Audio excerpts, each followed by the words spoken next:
Halo penonton, kali ini di Duan kita akan berbicara dengan seorang tokoh politik Indonesia bernama Zul Van Lindan.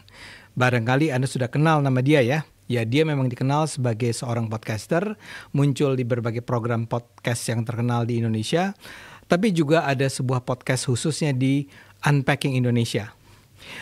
Nah, tapi sebetulnya saya ingin katakan bahwa dia ini adalah semacam legenda politik di Indonesia. Pada era Orde Baru, dia adalah seorang jurnalis, seorang tokoh dari HMI, Himpunan Mahasiswa Islam, dan KAHMI, Korps Alumni Mahasiswa Islam Indonesia, dan juga sebagai konsultan politik. Keterlibatannya dalam dunia politik real baru dilakukannya pada saat reformasi. Dia pernah menjadi seorang anggota DPR dari mula-mula PDIP dan kemudian dari Nasdem. Dia juga adalah seorang tokoh politik yang banyak bicara tentang kondisi Indonesia, sangat kritis. Dia juga terlibat dalam misalnya pendirian Nasdem. Sejak Nasdem adalah sebuah organisasi massa menjadi partai, dia bertarung, dia berhadapan dengan banyak pihak, dia menjaga integritasnya, dia jujur, lurus, bahkan ketika dia duduk di DPR. Ya, dia bahkan memilih untuk meninggalkan posisi-posisi strategis ya yang dia miliki ketika dia harus berhadapan dengan pihak-pihak yang menuntut dia untuk meninggalkan integritasnya dan idealismenya. Dia adalah seorang tokoh legendaris dalam dunia politik Indonesia yang menurut saya layak sekali untuk diteladani oleh banyak pihak. Jadi kita ikuti saja wawancara dengan Zul Van Lindan. The One adalah program Cokro TV yang khusus menampilkan sosok yang punya peran penting menjadikan Indonesia lebih baik di bidangnya masing-masing. Bang Zul. Ya, siap. Bang Zul kan saya kenal sebagai, atau banyak orang kenal sebagai politisi, Ya. itu terutama sejak reformasi kan. Ya. Sebelumnya Bang Zul lebih dikenal sebagai wartawan, jurnalis, tapi juga konsultan, tapi juga barangkali aktivis sosial lah gitu kira-kira di zaman-zamannya Pak Harto dulu. Ya. Nah, sejak reformasi, Abang dikenal sebagai politisi. Abang tuh the living legend nih dalam politik Indonesia ya. Ya.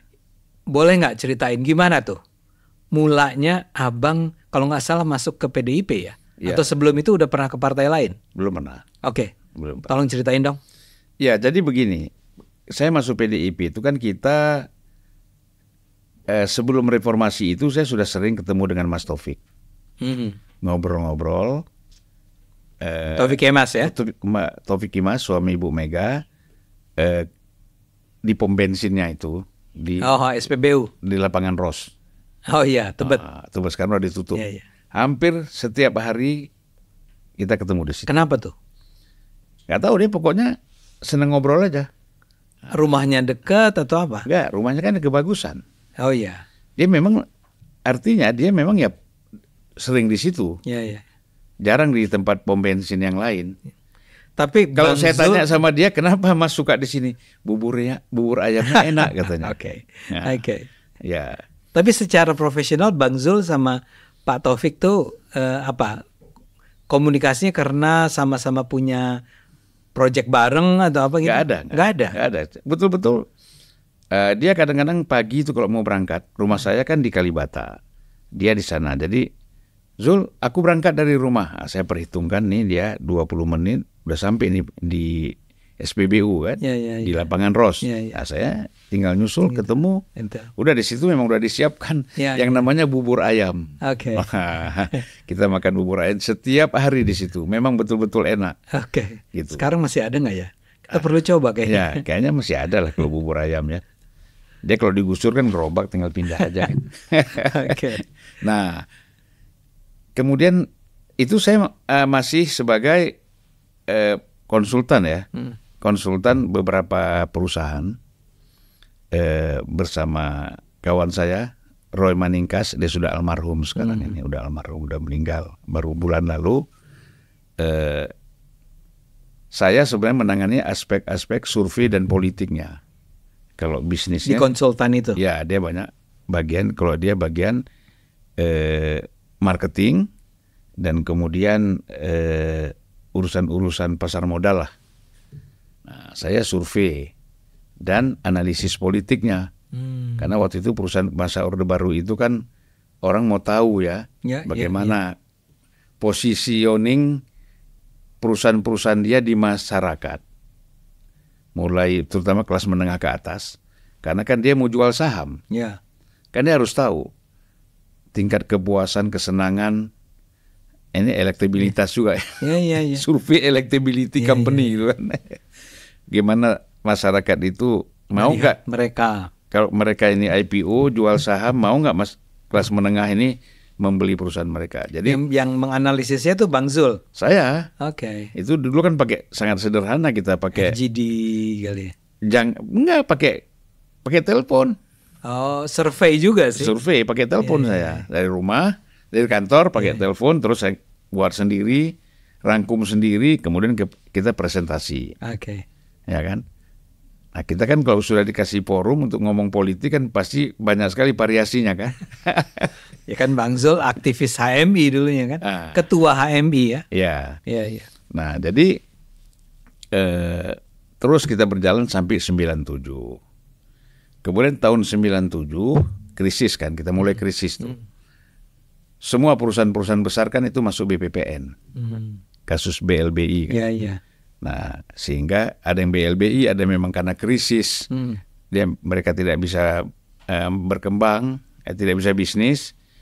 Ya akhirnya saya full sama Mas Taufik itu, dari pagi sampai sore, dari pagi sampai sore, ngobrol politik. Hanya ngobrol. Ya ngobrol.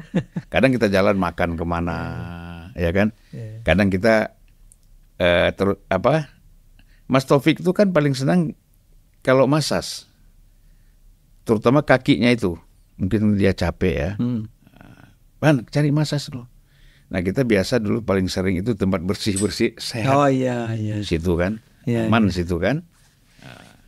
Dia sementara 1 jam kakinya dipijat-pijat, udah selesai.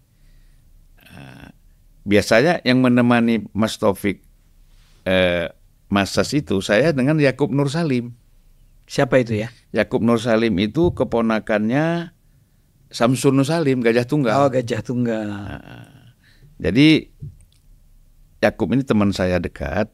Ya saya coba ngobrol-ngobrol sama Mas Taufik cocok gitu loh. Ini orang bersahaja, ini orang memang cekatan kalau kalau membantu kebutuhan dalam pengertian. Mas Taufik bilang, coba lihat di mana lagi tempat misalnya yang kita enak ngopi ya. Yakub tuh rajin nyari-nyari gitu. Kita kan enggak. Tapi waktu itu Taufik Kemas kalau 97 itu artinya masih berada di luar kekuasaan kan? Oh di luar, 97 bahkan di luar. Mungkin agak dicurigai atau apa? Bahkan saya suka bilang, dia kan kalau ngomong di telepon itu suka kadang-kadang ngomong politik tuh vulgar aja kan. Begini nih, Mas telepon Mas Taufik kan disadap. Dia bilang begini sama saya, biarin aja Pak. Ini sekaligus penyadaran buat yang sadap. Mudah-mudahan mereka sadar. Si penyadapnya. Sadar dengan apa pembicaraan kita gitu. Nah, jadi dia bebas saja. Ya. Nah, jadi disitulah terus sampai 97. Kemudian kan yang paling sibuk itu kan menjelang peristiwa 27 Juli itu kan. Gitu. Jadi 27 Juli ini yang mana ya? Yang kantor PDI di Serbu itu loh. Oh, tapi itu kan lebih bukan 97, 96. Ya, 96. Tapi kan itu maka terputus tadi ceritanya. 96 itu kan lebih banyak kita terkonsentrasi di sana kan. Bang Zul waktu itu tapi bukan di dalam PDIP ya? Bukan di dalam PDI maksud saya. Tetapi saya ada di dalam itu. Bahkan saya mengajak yang namanya tokoh HMI, mungkin Bung Adi masih ingat, Bapak Dahlan Ahmad Ranu Wiharjo. Ya. Nah, sering saya ajak ke situ Senior. untuk orasi. Jadi Pak Dahlan itu orasi dulu di kantor PDIP itu sebelum diserbu. Iya. Kadang-kadang dia karena semangatnya, dia berdiri di atas tembok di gedung proklamasi itu. Iya. Wah, dia pidato seperti Bung Karno gitu kan. Rupanya sekali waktu muncul di TV. Saya dimarah-marahin sama ibu. Ibu apa? Budi Dahlan. Ibu deh. Iya, kamu itu bawa bapak begitu, kalau jatuh gimana, kalau ada demo ini, wah bisa ya.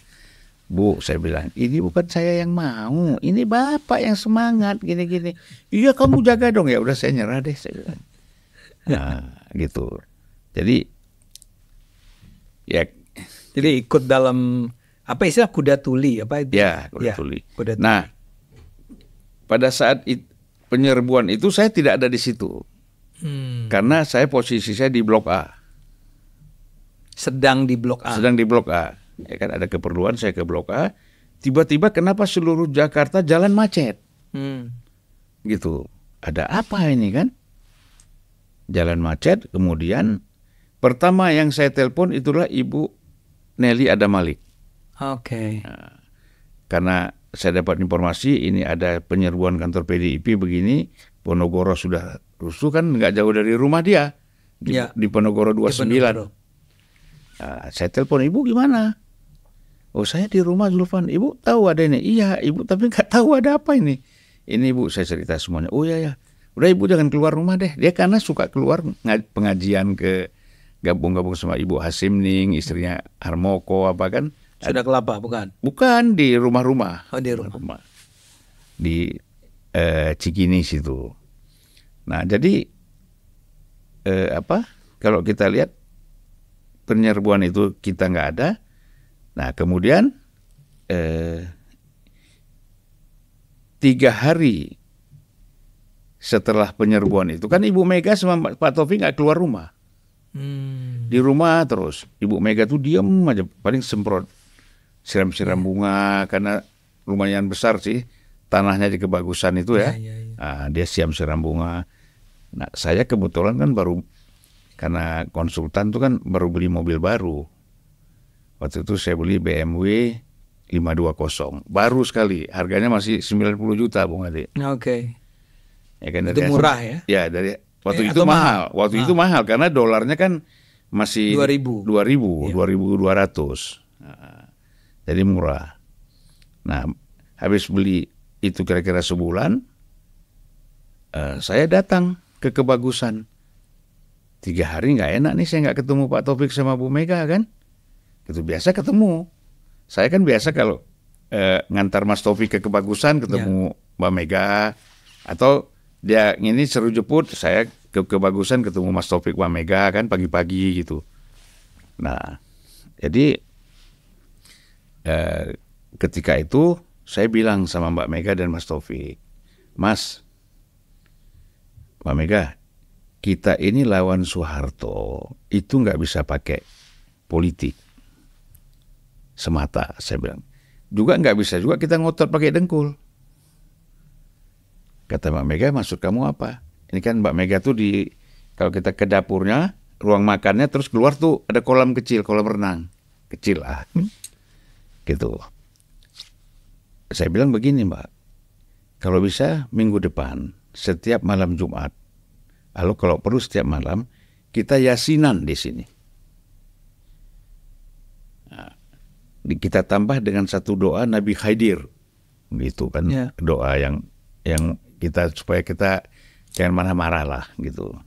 Udah, Mas Taufik panggil, dia punya pembantu di rumah, ada 3-4 orang, bersihin itu musola, rapiin semuanya, kita mulai besok baca doa. Kata Mas Taufik, siapa aja Van? Ya saya bilang keluarga aja, ya kan. Kalau saya ada orang luar, Mas, masuk ke sini kan susah. Saya kan ini nekat aja. Mobil saya baret-baret tuh Pak.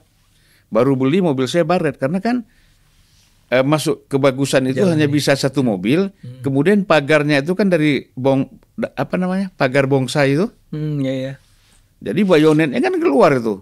Mobil kita tuh tergaris-garis bayonet kiri kanan itu. Kopassus Marinir yang jaga di situ kan. Udah. Padahal kan nggak ada ngapain mesti dijaga ketat gitu. Tapi udahlah. Masuk.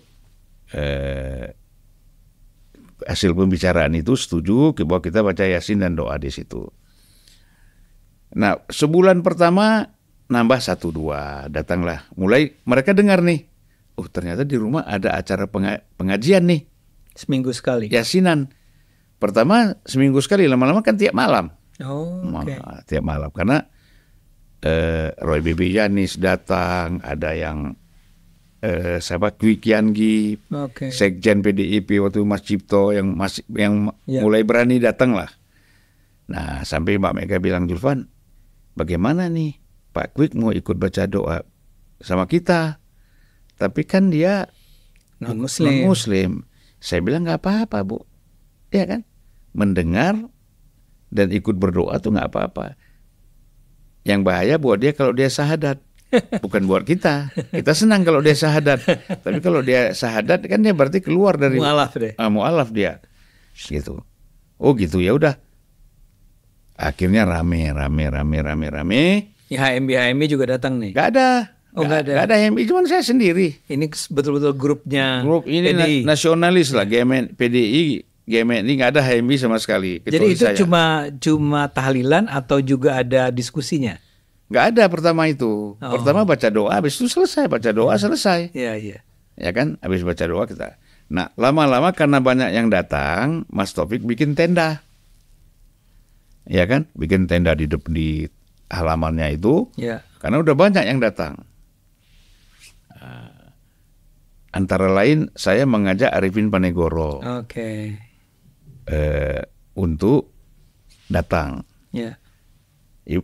Ibu Mega begitu lihat ada Arifin Panegoro, suruh dia pidato tuh. Karena memang sudah di tenda itu kita siapkan mic dan podium. Oke. Kalau ada tokoh yang datang mau pidato gitu, Mbak Mega langsung bilang, Pan, suruh Arifin Panegoro ngomong. Kita mau lihat. Gini, jadi Mbak Mega tuh sering gitu ngetes. Makanya Anies tuh kan dites kemarin. Arifin Panegoro tuh dites. Karena terus terang, Arifin Panegoro kan waktu mahasiswa termasuk kelompok yang anti Bung Karno. Oh, dulu. Ya kan, waktu masa mahasiswa dulu kan, Iya. kan demo-demo untuk nurunin Bung Karno, Arifin Panegoro. Ya artinya dia grupnya kan grup Sarwono, Marsilam Simanjunta, Iya. si Rahman Toleng. Iya, anti Bung Karno ya. Lah itu kan kalau kita bilang kan turunannya Partai Sosialis Indonesia dulu kan, iya. PSI yang dulu gitu. Nah Mbak Mega kan ingat tuh, suruh dia pidato, berani nggak di sini gitu. Arifin gimana ya, udah pidato Mas, ngomonglah dia seadanya gitu, ya kan. Nah lama-lama Arifin ini kan dekat juga sama Eros Jarot. Eros Jarot ini kan sangat dekat dengan Ibu Mega. Nah, disitulah rekomendasi, ya Eros lah. Eros merekomendasi agar Arifin itu masuk PDIP dan Ibu Mega mau terima. Oke. Nah, disitulah mulai ikutlah yang namanya Heri Ahmadi, ikutlah di sana Pramono Pramono. Masuknya di situ. Pramono tuh. tuh bukan kader PDIP dari dulu ya? Bukan, dia masuk belakangan tuh Era-era itu ya? era setelah, Sebelum 98 atau sesudah? ya sebelum lah. Sebelum ya? Sebelum kan kita nih cerita Masih masih PDI nih. masih PDI. Nah, artinya PDIP belum ada. Ya. Belum ada. Kan kita kan kongres kalau nggak salah tahun berapa pertama itu. Ya. Saya lupa. Di Bali kan. Kalau nggak salah kongres itu setelah reformasi ya. Ya. Gitu. Atau sebelum. Saya lupa lah. Nanti bisa dicek. Ya. Nah jadi Arifin Panegoro masuk. Berikut kan kawan-kawan yang lain ini Wow. ikut. Begitu terjadinya. Ya, kawan-kawan yang terutama aktivis-aktivis ITB seperti tadi siapa yang Heri Ahmadi. Heri Ahmadi, Pram, kawan-kawan Pram itu lain. ITB. Pram ITB, ikut masuk, ya kan? Terus terang itu atas rekomendasi Eros semua itu, ya kan? Saya hanya mengajak mereka masuk ke dalam, tapi kan pada saat itu supaya ini kan begini, Mbak Mega tuh pakai sistem recommended, gitu kan? Siapa yang direkomendasi oleh orang terdekat dia? Ya. Nah, gitu. Rekomendasi saya waktu itu masih bisa diterima, tapi harus diperkuat oleh Eros. Oh. Eros memperkuat itu semua, Arifin, si Pram, kemudian si siapa, Heri Ahmadi, banyaklah kawan-kawan yang lain itu masuk atas rekomendasinya Eros. Jarot. Nah udah berkembang, kemudian kan kita kongres tuh di Bali. Nah, kongres di Ini Bali. setelah 98 ya? Ya, kongres di Bali. Di situ Mas Taufik masih tetap tidak setuju Arifin CS ikut kongres. Karena kan dia nasionalis GMNI-nya kan merasakan Pahitnya. bagaimana kawan-kawan ini dulu berhadapan sama dia kan Oke. gitu. Oke. Ya, Ini kita kembali ke tahun 66 ya? 65 kan? 65 ya? 65 66 Iya, iya. gerakan 66 kan? Iya, iya. Angkatan 66 waktu itu kan. Nah, saya tuh susah sekali posisi saya. Mbak Mega suka, bagaimana kawan-kawan itu? Ada Mbak di Bali ada. Arifin kan punya hotel di Bali. Nah, jadi dia bisa, kalau nggak salah Hotel Samudra itu di mana ya? Di Kuta apa di mana ya? Saya lupa. Ya. Pokoknya di Bali lah. Di Bali lah. Hotelnya si Arifinnya agak jauh. Oke. Jadi saya mengkomunikasi bagaimana kondisi di dalam sini, bagaimana kondisi di sana. Karena terus terang Ibu Mega waktu itu respect kepada kawan-kawan ini. Yang Arifin dan kawan-kawan. Ya, karena begini, PDIP waktu itu kan sangat terbatas kalau kita bicara dari segi intelektualitas, dari segi pengusaha, dari segi aktivis-aktivis yang independen gitu. Makanya Mbak Mega tuh, tapi Mas Taufik masih ada hambatan tuh. Ini trauma masa lalu lah ya. Trauma masa lalu. Nah, tapi akhirnya tidak ada kan yang masuk di dalam kepengurusan itu. Tidak ada, artinya siapa? Arifin dan kawan-kawan? Nggak ada, nggak masuk di pengurus. Karena Mas Taufik nggak setuju, Iya. kan nggak masuk. Nah, berlanjut terus itu. Kemudian kita ikut pemilu, ya kan? Menang. Itu waktu itu masih problem ini, kawan-kawan ini mau jadi caleg. Kawan-kawan ini mau jadi caleg, Mas Taufik masih belum setuju. Kalau Anda jadi caleg kan? Saya kan nggak ada masalah. Oke. Saya kan Mas Taufik, iya, Mbak Mega, iya kan gitu.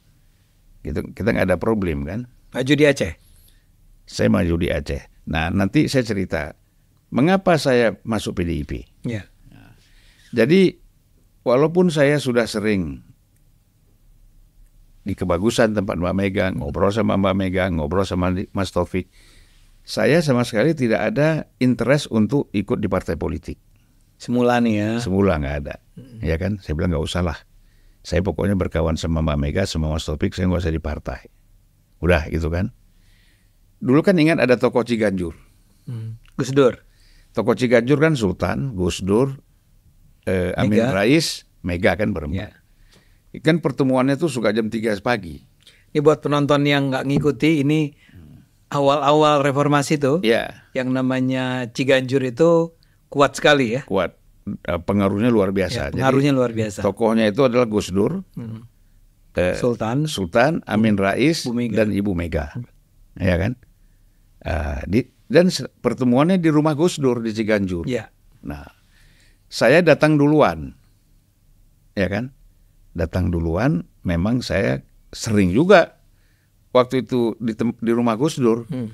Sering antar Gus Dur ke airport, kemana-mana, ke DPWN. Pokoknya saya akrab lah sama Gus Dur. Jadi saya akrab sama Gus Dur, akrab sama Bu Mega, akrab sama Mas Taufik. Udah, Gus Dur bilang, Pan, kamu masuk PDIP ya? Lah, kenapa saya harus masuk partai? Udah kamu di situ. Kalau di PKB apa ngapain kamu di situ partai kan udah. Kan bukan NU ya. Tapi alasannya begitu. Udah kok Islamkan marhen-marhen itu kata Gus Dur sama saya. Coba kamu diskusi banyak-banyak sama orang-orang marhen itu tentang Islam. Kamu jadi ada di situlah. Oke. Gitu. Jadi itu harapannya Gus Dur ya. Kemudian kira-kira setengah jam kemudian Bu Mega datang. Mbak Mega, kata Gus Dur, Julvan biar masuk PDIP. Kemarin memangnya HMI mau gabung ke PDIP. Dia belum yakin juga, padahal saya tiap hari di Kebagusan tuh udah ini. Belum yakin Mbak Mega. Emangnya mau gitu loh. Sudah saya udah ngomong, benar Pan, benar. Terus kata Mbak Mega, kalau memang kamu mau masuk PDIP, ajak dong teman-teman HMI yang lain. Gabung juga. Jadi terbuka sekali nih. Ya, Mbak Mega sama Mas Taufik, kalau sama HMI ini terbuka, silakan gitu kan. Nah, karena Mas Taufik itu kan kalau nggak salah bapaknya tokoh Masyumi. Tokoh Masyumi. Nah, jadi udah, saya aja lah. Yudil Heri Yustam, pasti kenal kan? Iya. Kawan-kawan yang lain ada. Yudil PDIP ya? Iya. Enggak, belum nih. Belum, iya. Ya, saya ajak lah beberapa itu. Kebetulan kan Yudil itu ketua umum, saya sekjen. Kami. Korps alumni HMI. Nah, tidak ada yang mau satupun. Malah saya diserang. Ngapain tidak mau masuk PDIP? Ya, ngapain masuk partai ini, beginilah, kiri, ini macam-macam lah diskusinya ya. Ada yang lebih tajam lagi kan. Bahkan ada yang nyeletuk PKI. Ya kan? Waduh, saya bilang ini berat. Tapi saya tidak goyah. Saya punya alasan sendiri. Masuk saya tetap. Mereka nggak mau, nggak apa-apa. Gitu. Nah, terus yang tahap kedua saya bilang. Jadi selain Bang Zul nggak ada satu. Nggak ada. Nah, lalu saya apa tadi saya mau ngomong ya. Jadi kemudian tahap kedua, saya bilang, Mas, saya jangan jadi caleg deh. Saya kurang ini, saya bilang, malas saya. Jadi, kau mau ngapain? Mana ada di partai politik kok nggak jadi anggota DPR, ngapain, Van? Kata Mas Taufik gitu. Ya, aku berteman sama Mas Taufik lah. Ya kan? Berkawan aja. Aku catat-catat aja nanti siapa yang datang ketemu Mas Taufik, ya kan? Nanti kita cek Mas serius apa enggak, terus backgroundnya seperti apa, itu tugas saya lah, saya bilang gitu, ya kan? Nah, terus ini datang nih provokator, itu Saifullah Yusuf. Mbak Mega, Mas Taufik, ini Bang Zulfan harus jadi anggota DPR begini-gini. Saifullah Yusuf kan? Ini kenapa dia begitu? Dia kan, kita sering ngumpul nih, gitu. Sering. Dia juga sama dengan Gus Dur cara berpikirnya. Nggak usah di PKB, di PDIP aja. Dia kan caleg PDIP. Oh iya. Dan terpilih kan. Dia waktu itu DPR. Waktu itu ya. Dia mundur karena terpilih menjadi sekjen PKB belakangan. Iya. Gitu. Nah, jadi udah dorong, jadilah saya caleg. Kata saya bilang, di Aceh ya. Ngapain di Aceh? Saya bilang, nggak usah lah. Saya lebih di Medan aja lah, saya bilang. Di Aceh kan udah ada orang-orang ini. Medan kan banyak orang, tetapi kan dalam konteks dulu kan banyak yang masuk ikut Suryadi, PDI kan, yang ikut PDIP kan mulai berkurang, gitu loh. Struktur juga kita harus bangun baru lagi. Ya udah, kamu di Medan aja, Sumatera Utara, nanti sambil kamu beresin tuh. DPW, DPC semuanya tuh coba kamu cek, kata Mas Taufik, ya kan? Ya udah, taruhlah saya di Sumatera Utara. Pertama saya ditaruh di Kisaran, jauh sekali tuh. Dulu kalau Kisaran tuh 3-4 jam baru sampai. Sekarang ada tol, ya kan? Yang tempat ini industri aluminium kita itu, Inalum, situ. Nah, habis itu udah nggak berapa lama, anak-anak Medan approach Mas Taufik, minta saya pindah di kota Medan. Waduh, gimana nih, baju, kaos, bendera sudah kita kasih di sana, ini harus bikin baru lagi di Medan kan? Mas Taufik bilang, udah Zul, kamu di Medan aja Zul. Ya, gitu kan? Kau hadapin tuh HMI dari Partai Golkar, Partai P3 tuh yang ada di Medan, itu urusan kamu lah, kata dia gitu kan? Karena Medan tuh gengsi kan dulu. Iya. Kota besar kan? Ya, sampai sekarang masih gengsi lah ya. Ya, kalau jadi caleg di situ, makanya orang rebutan di situ kan. Akhirnya saya maju di situ dan menang. Itulah saya menjadi anggota DPR RI dari PDIP mewakili kota Medan itu. Dan terus maksud saya gini, Anda adalah aktivis, kemudian menjadi wakil rakyat. Ya. Dan ini yang pertama kali nih sejak didirikannya, sejak reformasi kan. Ya. Apa yang menurut Anda perlu di-emphasis, highlight dari pengalaman 5 tahun itu? Saya ingat Anda akhirnya tahun 2009 tidak melanjutkan ke putaran kedua kan? Bukan putaran kedua. 2004. 2000. Oh iya, Saya nggak Anda 99 sampai 2004. Ya. Boleh nggak sedikit di highlight aja? Yang Anda pelajari itu apa? Ya saya melihat begini. Saya waktu itu kan ada di Komisi Keuangan dan BUMN. Komisi 9. Kalau sekarang di DPR Keuangan ya? Ya, Keuangan dan BUMN. Ya kan? Dan Bappenas semuanya masuk di situ. Itu sebetulnya komisi basah lah. Kalau istilahnya basah, Ya. tapi pada masa itu kan orang masa reformasi itu kan boleh dibilang apa ya, mungkin kalau partai lama ya seperti Golkar apa udah paham itu mainnya gimana. Kalau kita kan masih bingung-bingung tuh. Ya kan? Nah, kemudian satu hal yang paling segera kita selesaikan itu adalah perusahaan-perusahaan yang ada di BPPN. Oke. Nah, bagaimana supaya cepat selesai ini? Iya. Ya kan? Gitu. Nah, Laksamana Soekardi, kita masuk aja, nggak usah masuk pada masa Gus Dur ya. Ya. Pada masa Mega itu kan dia menjadi Menek BUMN dan Kepala BPPN. Karena untuk penonton ingat ya, mula-mula yang jadi presiden itu adalah Gus Dur, Ya, tapi dalam 2 tahun ya, 2 tahun. 2001 diganti oleh Bu Mega. Megawati. Nah, maka Pak Laksamana ini adalah dari PDIP juga ya. PDIP. Nah, disitulah kita coba membantu BPPN, membantu pemerintah yang ada di bawah. Waktu itu kan Menteri Keuangannya Pak Budiono ya. Oke. Menko-nya itu kan Pak Dorojatun Kunchoro-Jakti. Oh iya.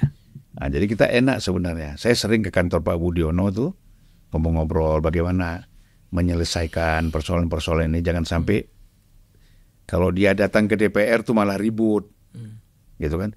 Karena saya kan dianggap yang paling vokal.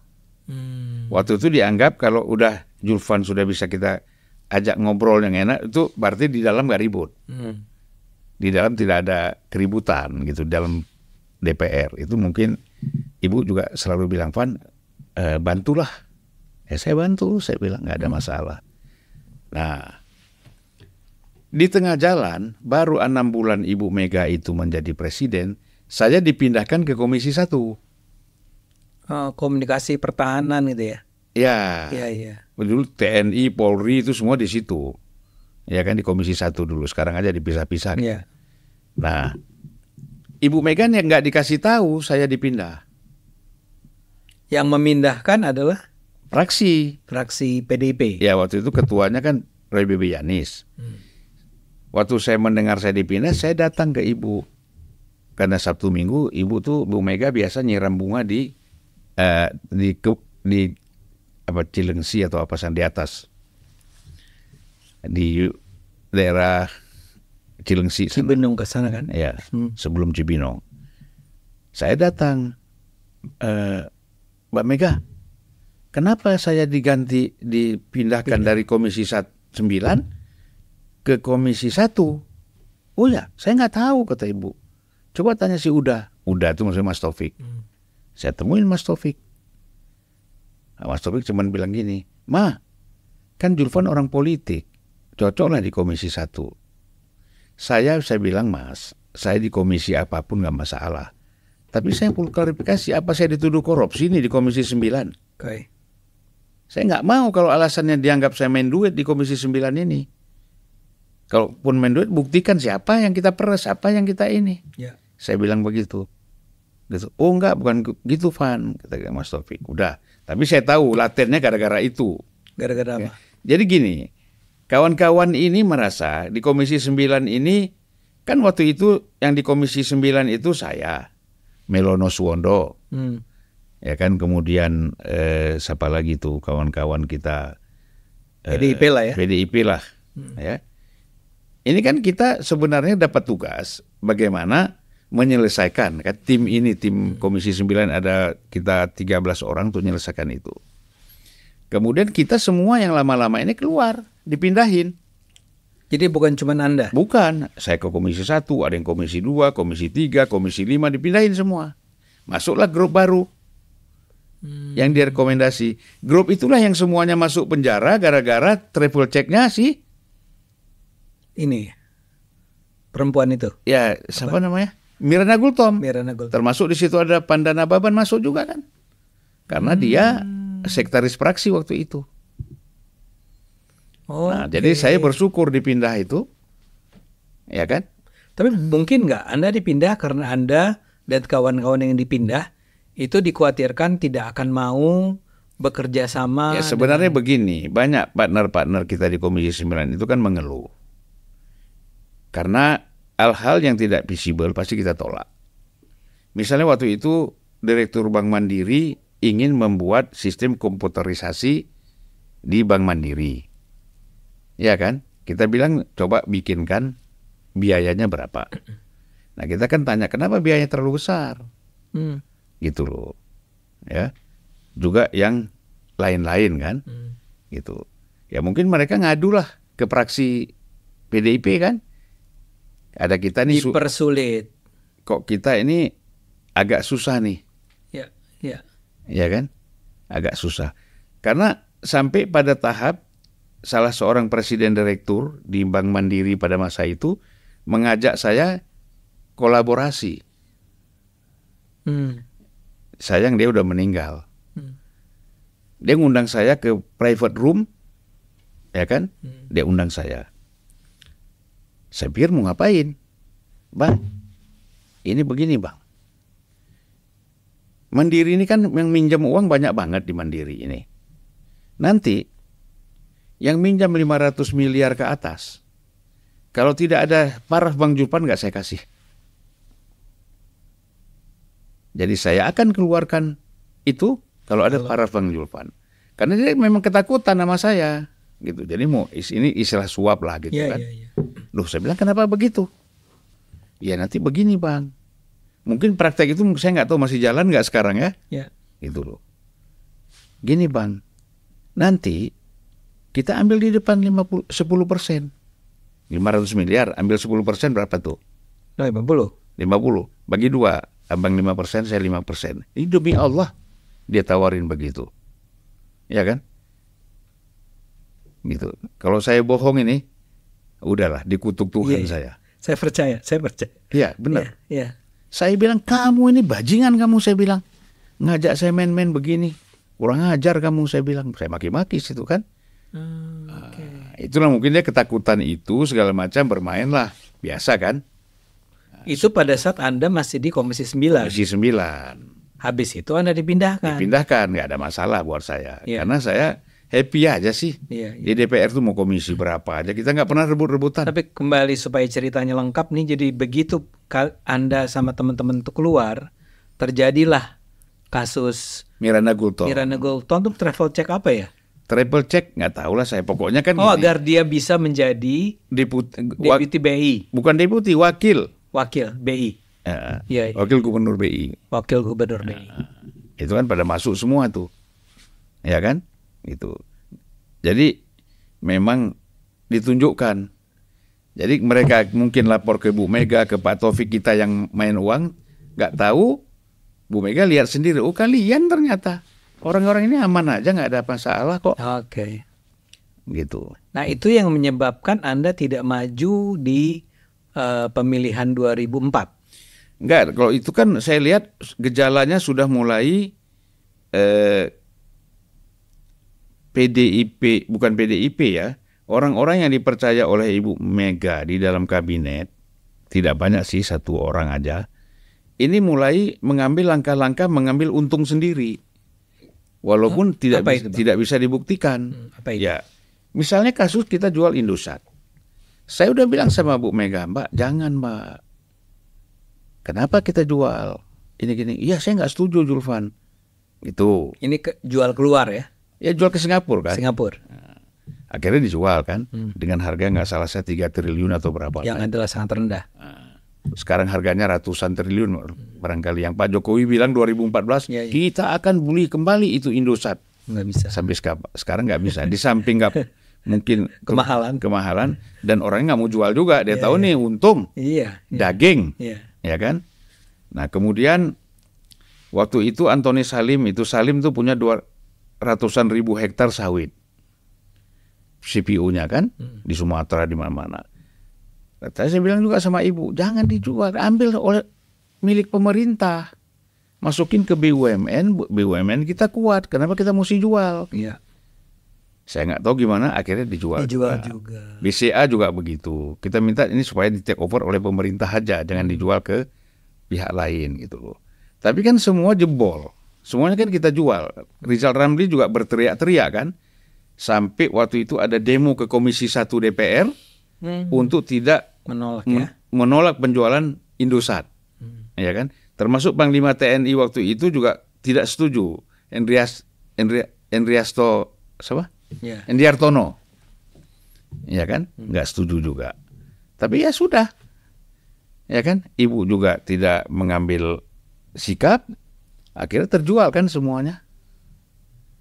Nah, kalau itu buat Anda mengecewakan sekali. Kalau Indosat, kenapa kita jual ke Singapura? Karena memang Goh Chok Tong datang langsung ke Teguh Umar. Datang ke Ibu Mega minta berminat untuk membeli itu. Ya kan? Ya, ya. Jadi itulah saya pikir gini, aduh kalau kayak begini mau ngapain ya kita di sini gitu loh. Di DPR. Makanya saya ketemuin Pak Taufik, Mas Taufik, saya ingat di Bank Global loh. Di kantor lagi kumpul di Bank Global, saya ngomong sama Mas Taufik. Saya tidak maju lagi di 2004 ini untuk menjadi caleg. Kenapa kata Mas Taufik? Kau harus bantu Mbak Mega di dalam DPR. Nampaknya berat saya bilang. Berat saya bilang. Kita kan terus terang saja harapan kita kan ada perubahan-perubahan dari reformasi gitu. Kayaknya agak sulit nih Mas. Jadi posisi saya di luar aja deh. Saya bilang gitu. Jangan. Kau masuk di Bandung aja, Kabupaten Bandung. Saya nomor 1, kau nomor 2. Pasti jadi, Pan. Memang jadi. Akhirnya posisi saya digantikan oleh Marisa Haque. Sorry, Anda sempat ikut jadi? Nggak ikut, nggak mau saya. Masukkan nama saya mundur. Nah, jadi saya nggak ikut lagi. Ya udah, saya nggak jadi anggota DPR sejak 2005. Terus kan? Gitu. Tapi jadi, saya tetap PDIP loh. Masih PDIP. Saya nggak keluar PDIP. Dan tidak ada konflik saya dengan siapapun di PDIP. Jadi hubungan dengan Bu Mega tetap baik? Oh tetap baik, dengan Mas Taufik tetap baik. Ketemu di SPBU tetap ngobrol-ngobrol, biasalah. Yang tadi ya? Nah, apalagi waktu itu kan pada masa 2004 sampai 2004 sampai pertengahan periodenya SBY, Mas Taufik kan masih nggak cocok tuh. Sampai akhirnya dia menjadi ketua MPR kan? Iya. Itu juga saya yakin teman-teman DPR ini melobi, terutama disitulah ada Pramono Anung, ada kawan-kawan dari P3, dari PAN, ya kan, Farhan Hamid di situ kan, ada juga dari tokoh Muhammadiyah meng-approach mungkin sama SBY supaya tolonglah diangkat. Ya, Jadi sebenarnya Pak Taufik sama SBY itu juga tidak sepenuhnya harmonis ya? Ya kan karena kan waktu awalnya SBY itu maju sebagai presiden karena statement Taufik kan karena masa jenderal kayak anak kecil. Ya. Gitu. Jadi yang ngambek dengan SBY itu bukan cuma Megawati ya? Ya awalnya Mas Taufik marah. Kalau Mbak Mega ngambek karena kan dia kepingin SBY jadi wapres. Oh iya. Ya kan? Ternyata malah jadi contender. Ya. Jadi Bang, saya mau nanya. Nih kembali ke tadi ini soal Kopi nggak datang-datang nih. Ini gimana nih kru nih? Nggak apa-apa. Kita jalan terus ya. Oke. Bang, tidakkah sebagian orang akan berargumen begini? Daripada Bang Zul keluar, oke, Bang Zul kecewa dengan apa yang terjadi.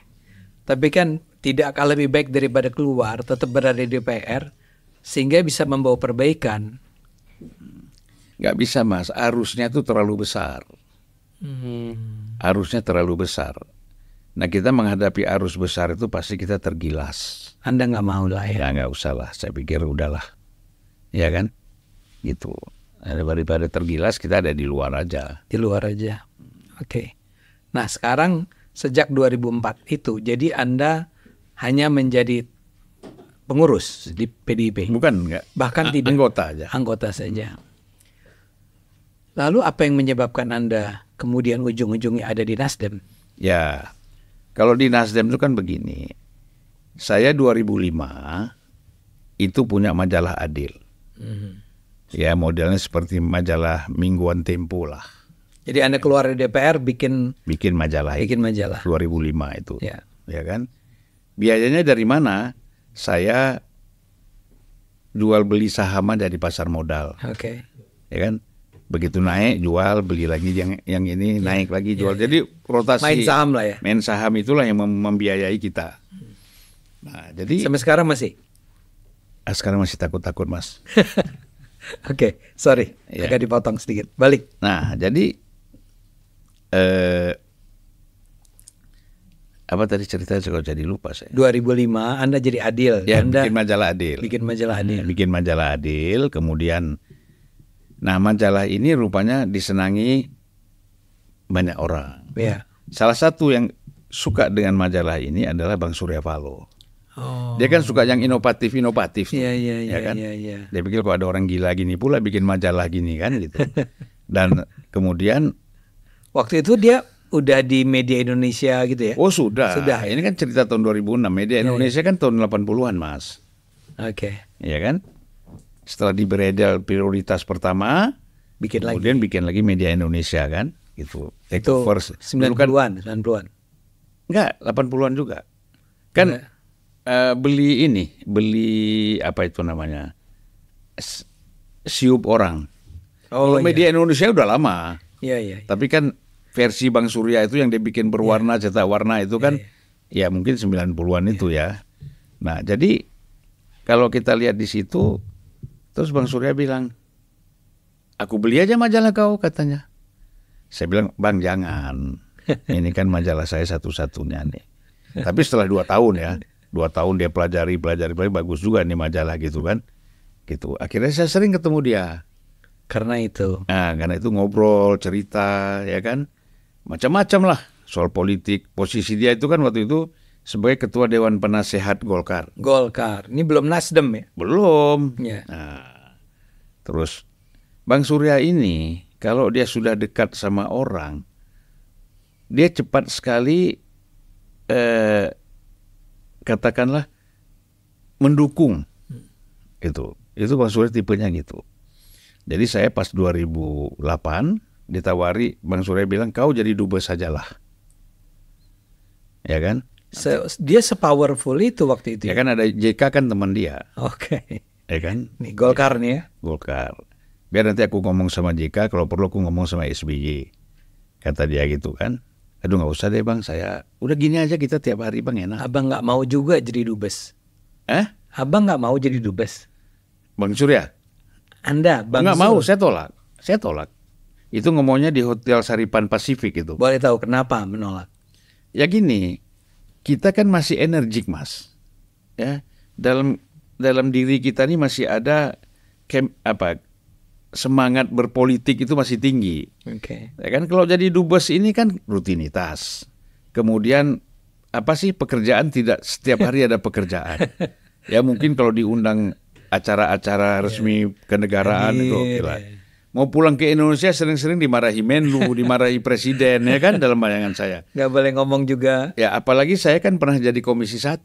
Saya tahu bagaimana Komisi 1 itu menghadapi dubes. Gimana? Ya kadang-kadang kalau jalan keluar negeri kan minta fasilitas, minta ini, minta DPR-nya? Itu. Iyalah. DPR itu minta ke dubes. Dan biasa kan begitu, telepon, mobil, ya kan? Nggak, saya pikir DPR bukannya udah disiapkan semua dana perjalanannya. Ya kalau dulu kan beda sama sekarang Mas. Oh, oke. Sekarang kan karena dilihat kan beda kalau dulu sama sekarang. Kalau sekarang memang. Jadi si dubes harus melayani anggota DPR. Ya paling tidak begitu. Nanti kalau istri DPR ikut, istrinya dubes atau stafnya dubes harus nemenin juga belanja kemana-mana jalan. Udah Anda nggak cocok lah ya. Saya sering lihat begitu, ada nggak cocok ini. Iya. Nanti malah saya ribut sama teman-teman DPR sendiri kan. Iya. Gitu. Jadi saya nggak bersedia. Ya tapi yang paling prinsip sih bukan itu. Yang paling prinsip itu adalah saya merasa masih banyak yang bisa dibuat di Indonesia.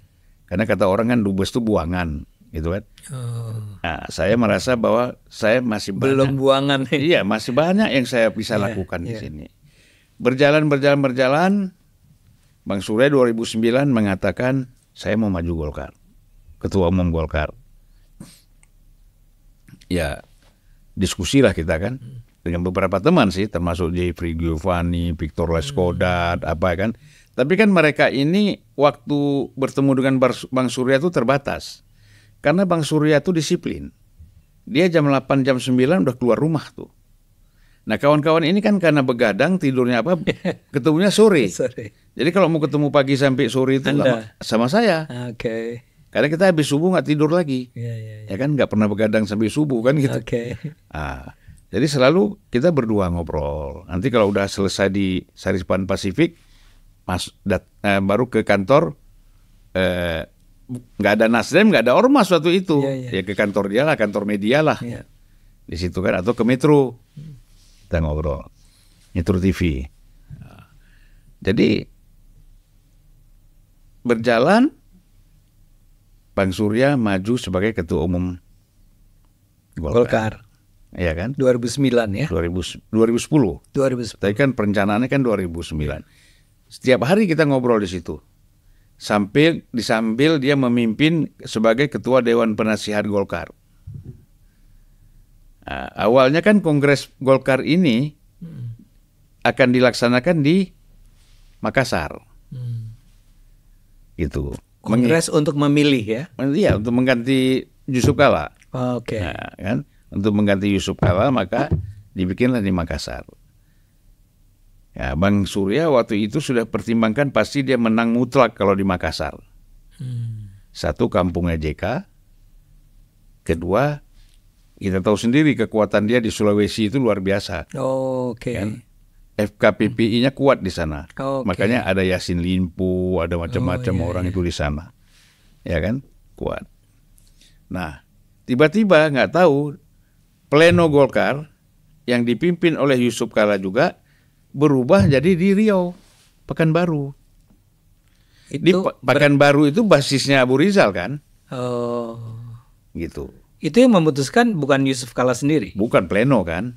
Oke. Tapi kan dia ketua umum sebenarnya bisa pengaruhi, tapi dia netral aja barangkali ya. Akhirnya diputuskanlah di Pekanbaru. Berubah lagi kan situasinya. Gitu. Tapi waktu itu menurut saya Bang Surya itu luar biasa persiapannya gitu loh. Sampai kalau nggak salah dia sewa pesawat Lion berapa itu untuk semua mengirimkan orang. Ya, bukan orang ya, pengurus-pengurus yang dari Indonesia Timur itu base-nya di Sulawesi itu diangkut semua ke Sumatera, ke Pekanbaru misalnya. Dari Bali ada juga untuk NTB, NTT dan Bali misalnya. Menurut saya serius lah. Organisasinya mantap. Ya, mantap. Nah, gitu. Udah, masuklah kita muktamar kan. Ternyata kan Bang Surya kalah. Harusnya dia menang. Tapi harusnya dia menang. Saya bilang, Bang, jam 4 sore posisi suara Abang itu di atas. Gitu. Apalagi kalau Tommy Bang Zul datang lah ke sana ya. Bukan datang lagi, saya tidur satu kamar sama dia kok. Sama Surya? Iyalah. Karena dia mengambil presiden suite kan. Besar sekali. Ada dua kamar kosong tuh, satu ajudan dia, satu saya yang pakai. Gitu.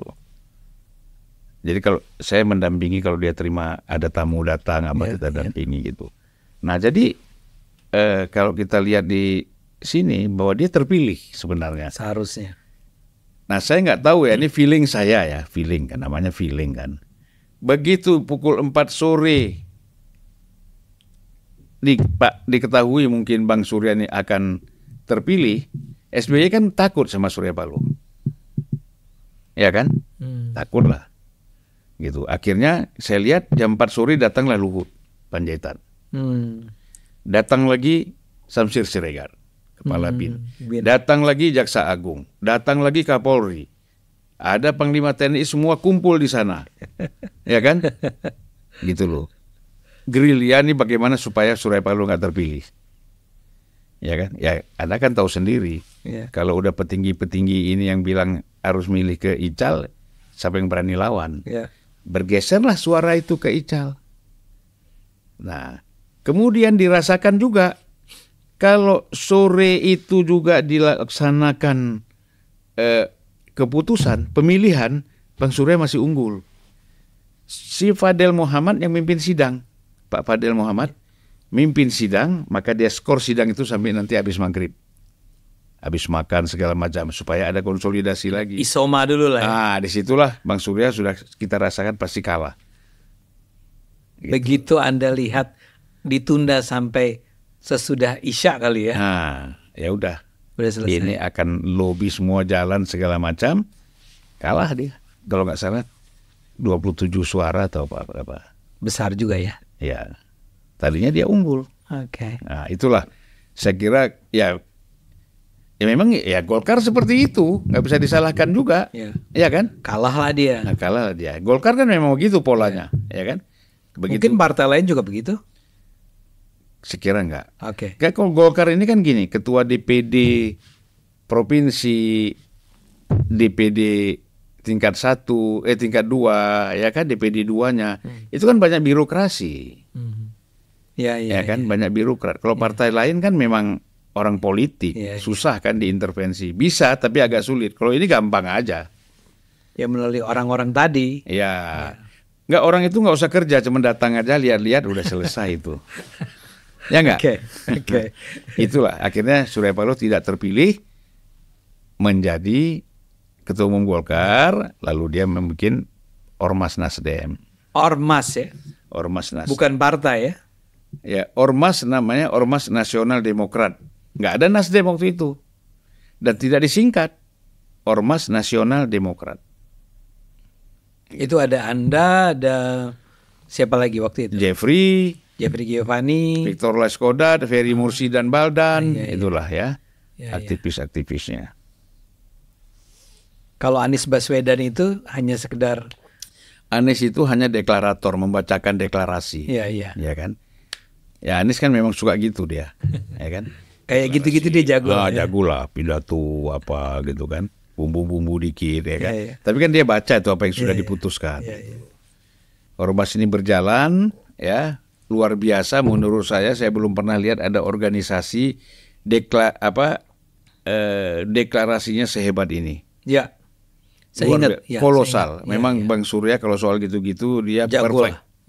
Dia mau yang sempurna. Itu kita harus akui Surya Paloh itu kalau membuat sesuatu ya betul-betul serius dan perfect benar itu. Kalau dia itu, kalau salah sedikit aja dia mendengar suara sound system nggak enak aja dia panggil, kau ganti itu. Itu Surya Paloh itu saya tahu taste-nya dia ya dalam hal-hal seperti itu. Nah jadi udah berdiri ormas. Dan terus terang orang ini kan selalu mengatakan ini pasti jadi partai. Tidak. Surya Paloh tidak mau ormas itu jadi partai. Dia nggak mau. Udahlah kita di ormas saja. Saya tetap di Golkar, kawan-kawan tetap di partainya masing-masing. Ya kan? Kita di ormas saja. Termasuk waktu itu Sultan Hamengkubuwono kan? Ya. Ikut. Siswono semuanya ikut di ormas itu. Ya kan? Banyak yang ikut tokoh-tokoh partai kan? Lama-kelamaan ini interaksi Bang Surya ini dengan tokoh Muhammadiyah, tokoh NU, tokoh-tokoh pengamat segala macam menyatakan kepada dia, Bang kalau bikin ormas ngapain? Terlalu banyak udah ormas ini. Dan ormas itu tidak mempunyai akses dalam pengambilan keputusan. Pengambilan keputusan di parlemen itu kan oleh partai politik. Kita aja Muhammadiyah ini NU nggak pernah bisa berhasil itu memasukkan apa keinginan kita supaya diputuskan di sana, malah sering ditolak. Abang bikin ormas lagi. Mau ngapain Bang? Mulai di situ terpikir, diskusi berkembang. Kalau gitu kita perlu membuat partai politik. Gitu. Lahirlah semangat untuk mendirikan partai politik. Nah itulah. Saya, kawan-kawan semuanya kan Jeffrey Giovanni, Sugeng Suparwoto, apa semuanya itu menjadi pendiri dari Partai Nasdem. Partai Nasdem, gitu. Sampai. Sorry, sementara itu Anda Adil masih jalan atau sudah? Nggak ada lagi kan, 2008 nggak jalan. Okay. Karena krisis mortgage di Amerika, majalah tutup. Oke. Gitu, ya. Jadi ini Nasdem berdiri sebagai partai 2014 ya. 2013 ya. 2013 sebagai partai. Untuk menyambut pemilunya 2014. 2014. Anda sebagai apa di situ? Saya salah satu ketua. Salah satu ketua. Dan maju sebagai caleg lagi. Maju caleg di Aceh, menang. Di Aceh menang lagi. Nah, jadi kalau kita lihat di situ bahwa persoalan sampai saya aktif di Nasdem sampai saya keluar kan gitu. Sorry, sebelum itu, Bang, waktu itu kan Nasdem ada beberapa cerita nih, antara lain tentang berantemnya Bang Surya dengan misalnya Haritanu. Abang ikut di situ dalam proses itu. Saya yang minta dia keluar. Siapa? Haritanu. Iya. Kenapa? Dia bukannya aset. Kalau saya ulang lagi cerita, walaupun saya sudah cerita mungkin di Total Politik ya. Nggak apa-apa, di sini aja Bang. Oh, di sini saya cerita lebih detail lagi ya. Iya. Karena kan kalau di Total Politik kita baru ngomong sedikit udah dipotong lagi. Kan karena memang mereka entertain anak muda lah. Anak muda kan biasa. Bosan juga dengar cerita begini kan. Kalau Bung Ade kan memang dosen. Jadi perlu memang dengar ini secara detail kan gitu. Supaya orang ngerti kenapa sampai terjadi itu. Nah, menjelang Kongres, pagi-pagi Bang Surya tuh telepon. Ini menjelang Kongres yang kapan nih? Yang pertama. Yang sebelum. Kan kita kan ini kepengurusan kan sementara semua. Ya kan? Kita menginginkan Surya Paloh yang menjadi ketua umum kan. Supaya partai ini betul-betul besar, betul-betul bisa masuk parlemen gitu loh. Jadi satu hari pagi-pagi tuh Bang Surya telepon saya jam 7 pagi. Di mana, Van? Saya bilang saya di rumah. Kau jam 9 ketemu abang di Sudirman, di restoran Thailand. Saya bilang di mana restoran Thailand yang bisa buka jam 9 pagi? Setahu saya kan jam 11 paling nggak ya. Ada tuh depan Hotel Mandarin. Nah, sampai sekarang masih ada restorannya itu. Masuklah kita berdua di situ. Ini kan yang cleaning service masih kerja, kursi masih di atas meja semua kan. Mereka lagi bersih-bersihin. Masuk, mereka kaget nih yang kerja. Saya turunin 2 kursi. Beginilah posisinya. Bang Surya di situ, saya di sini. Kira-kira 15 menit Bang Surya tuh nggak ngomong. Saya juga nggak ngomong, nggak enak kan orang dia begini. Tuh. Bang Surya ini kan kalau orang Medan bilang kalau ada suntuk-suntuknya itu, tahu suntuk ya? Nah, suntuk dia begini terus. Tapi 15 menit lama lah itu. Lama. Saya juga setia menunggu itu. Nggak lama saya tanya, abang ini kenapa sakit? Oh enggak ada masalah, sehat bang. Tapi nggak lama dia suruh ajudannya, tolong ambil obat bapak di mobil. Udah, dia minum obat, dia cerita, gini Van, abang ini mau pindah ke Amerika. Abang mau jual Metro $2,5 miliar US, sudah ada yang mau. Waktu itu memang tinggi ya. Itu kan belum ada, ini media sosial kan belum ada. Oh gitu. Terus partai ini kita serahkan aja sama Haritanu. Ya kan? Dan kita nggak mungkin menang lawan dia di Kongres. Memang Haritanu waktu itu sudah menguasai 18 DPW. Dari 34 kan? Masih 34 waktu itu. Oh gitu. Saya marah. Saya pukul meja. Abang nggak bisa begitu, saya bilang. Kalau dari dulu saya nggak usah. Saya lagi mau bangun bisnis kopi di Aceh. Udah baru mulai, udah cari buyer segala macam. Abang suruh saya ke Jakarta. Ya kan? Sekarang udah kita begini, abang mau mundur. Nggak bisa bang.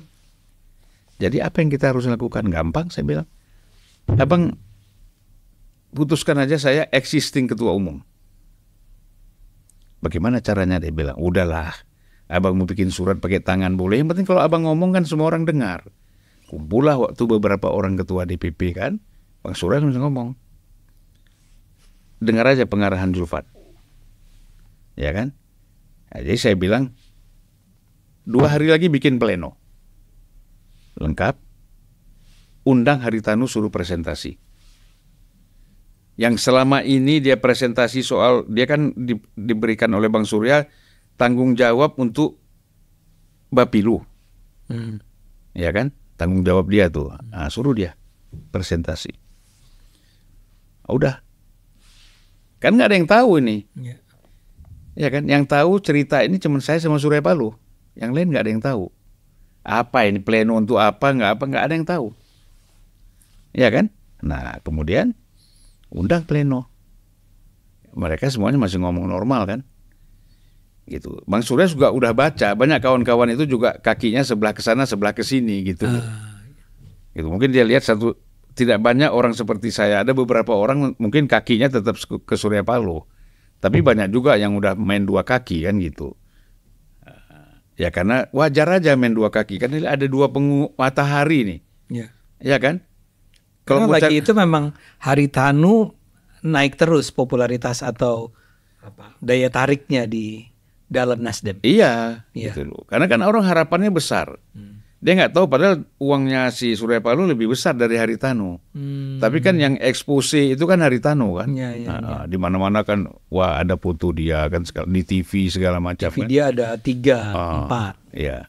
Kadang-kadang orang lupa menghormati Surya Paloh, menghormati Haritanu lebih ini. Ya, Udah terbaca itu, makanya Surya Paloh ngomong begitu sama saya. Nah, bikin pleno.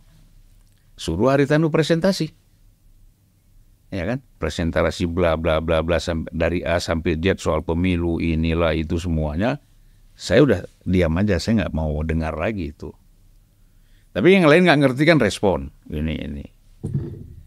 Loh, Bang Surya tanya, ya kan, dalam hati dia nih, dia udah lihat saya aja kok saya nggak ngomong. Ini kan inisiatif kau nggak ngomong dalam hati dia. Saya udah baca itu. Memang saya nggak mau langsung ngomong biarnya 3-4 orang dulu lah. Irma Suryani, si Sugeng yang nggak paham nih. Ini semua tidak pernah dihubungi oleh Bang Surya untuk mengatakan bahwa kita ini akan melakukan ini, nggak ada. Ada, cuman saya berdua ini. Jadi betul. Bang Surya itu udah ragu, ini ngomong begini bocor sana sini. Oh, oke. Daripada ketahuan duluan ya. Adalah orang-orang yang setia betul sama Bang Surya seperti Sugeng Saryadi, Sugeng Suparwoto itu kan orang-orang setia. Iya. Pada Bang Surya kan. Nah, teman waktu itu dia kan posisinya masih pegawai Metro kan. Ya, jadi Pak Haritanu ngomong, selesai dia ngomong. Pembicara keempat saya jelaskan apa yang kamu sampaikan itu bohong semua. Bohong semua saya bilang. Itu kan kamu cerita begini. Saya sudah cek, orang merasa sudah triliunan uang kamu masuk di sini. Saya cek cuma 70 miliar kok ke bagian keuangan yang keluar. Jangan dong iklan kamu di RCTI, di MNC, di ini itu dimasukkan ke dalam anggaran. Pengeluaran itu kan nggak ada pun gambar Surya Paloh di situ. Kamu sendiri pakai peci, ngomong sana sini, nggak ada kan saya bilang. Ya, kok pasang billboard seluruh Indonesia kamu sendiri. Apa maksud kamu? Ya kan? Bohong semua itu saya bilang. Iya. Tujuan kamu hanya ingin bagaimana kamu bisa men-take over ini sebagai ketua umum Nasdem. Itu aja saya bilang. Ya. Dan kau ingat, selama ada saya di sini jangan pernah mimpi kau jadi ketua umum Nasdem. Demi Allah saya bilang begitu di pleno itu. Iya. Gak bakal pernah kau jadi ketua umum selama ada saya di sini, saya bilang. Ya, terus lanjutkan kata Bang Surya. Haritanu nggak melanjutkan, langsung ditutup sidang. Ya kan? Nah orang ini kan nggak tahu suasana nih apa sebenarnya. Haritanu dengan timnya semua udah pulang balik ke MNC. Masih ada tinggal 1-2 orang memang. Bang Surya itu meluk-meluk saya. Memang Bang Sulfan mantap, kata gini-gini. Dia merasa menang lagi kan? Sampailah laporan ke sana. Ke sana atau kemana? Ke Haritanu dong. Oh iya. Yang orang yang ini nggak sampein. Ini ternyata orang ini berdua main ini katanya. Ya kan? Disitulah dia hari malamnya ketemu Bang Surya, ngomong lagi. Udah Pak, kita nggak usah kongres. Ya kan? Nggak usah kongres. Kita aja ngatur 2 partai ini. 2 partai artinya? Kita berdua saja yang ngatur partai ini. Kan yang punya uang kita. Kata Hari. Artinya Bang Surya marah. saya bikin partai ini nggak main-main. Punya visi misi yang jelas, bukan kau main-main sekedar main-main. Gitu kan? Gitu Bang Surya marah begitu, dia besoknya bikin surat pengunduran diri. Oke. Gitu. Tapi nggak ada yang fisik ya? Nggak ada lah. Itu kan rumornya adalah. Nggak ada fisik, nggak ada. Cuman kau nih cuman dipegang aja sini, kamu nih. Gitu. Nggak ada lah fisiknya.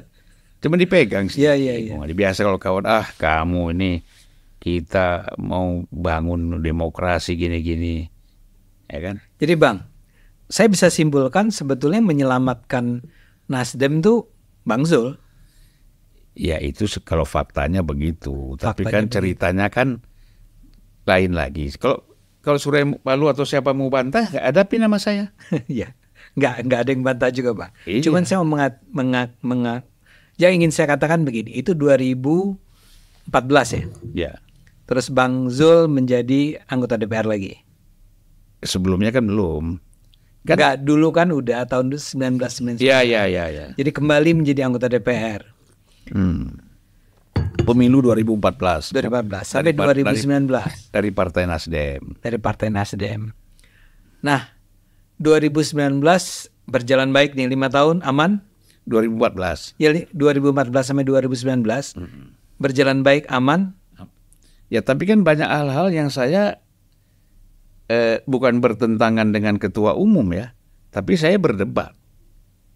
Banyak hal misalnya yang di DPR saya nggak setuju karena praksi tidak kadang-kadang praksi tidak kurang greget gitu ya.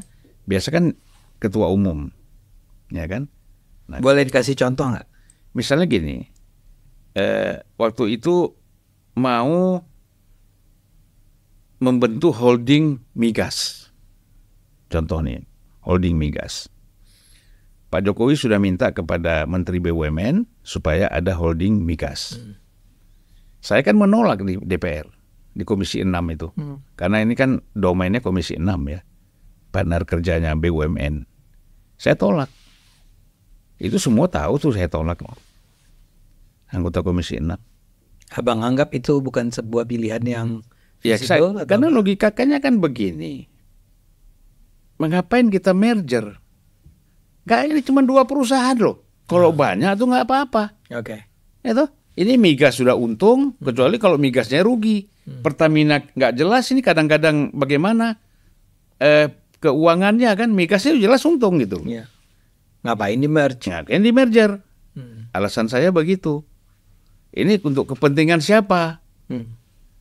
Ya kan? Untuk kepentingan siapa? Saya bilang. Ini pasti ada kepentingan asing ini. Mau main-main di sini, saya bilang gitu. Tapi kan nggak mengaku Pertamina dan Migas. migas dan gasnya, PN gasnya kan tidak mengaku. Gitu loh. Tiba-tiba saya ditelepon Bang Surya. Nah mungkin saya nggak tahu apakah Bang Surya ditelepon Pak Jokowi ataupun ditelepon Menteri BUMN untuk menjelaskan bahwa saya menolak. Bahasanya Nasdem kan. Bang Surya telepon. Gimana Pan? DPR? Yang mana Bang?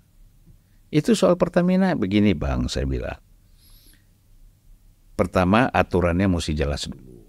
Jangan kita keinginan menteri bikin holding, ngomong sama presiden, presiden setuju, terus kita main DPR ketok palu setuju aja. Lama-lama anggota DPR ini masuk penjara, saya bilang. Kalau ketok palu. kan main setuju aja. Ya. Saya nggak mau, nanti setelah nggak DPR lagi, kenapa kau setuju dulu? Ya kan? Ini Menteri BUMN-nya siapa ya? Rini.